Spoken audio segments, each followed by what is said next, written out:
আসসালামু আলাইকুম। আজকে আমি কিছু নদীর তাপসী মাছ নিচ্ছি, হাতে মাখিয়ে রান্না করব। এটা কিছু পেঁয়াজ কুচি দিয়ে দিলাম, বাটা পেঁয়াজ দিয়ে দিলাম হাফ টেবিল চামচ, বাটা রসুন দিয়ে দিলাম হাফ টেবিল চামচ, হলুদ গুঁড়া 1 চামচ, মরিচ গুঁড়া 1 চামচ, লবণ হাফ টেবিল চামচ।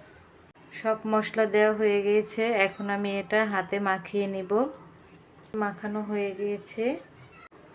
দেখুন আমি 5 মিনিট পরে ফিরে এসেছি। মাছটা মাখিয়ে রেখেছিলাম, এখন আমি অন করে দিব।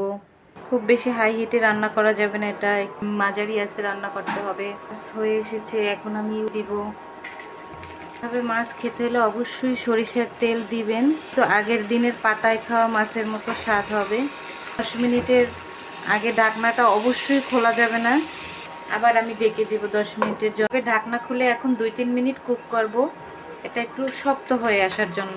আমি এভাবে 2-3 মিনিট কুক করে নিয়েছি। সহজেই উপায়ে আপনারা মাছ রান্না করে খেতে পারেন। রেসিপিটি ভালো লাগে থাকলে চ্যানেলটি সাবস্ক্রাইব করে দিবেন, ফেসবুক পেজটি ফলো দিয়ে দিবেন। আল্লাহ হাফেজ।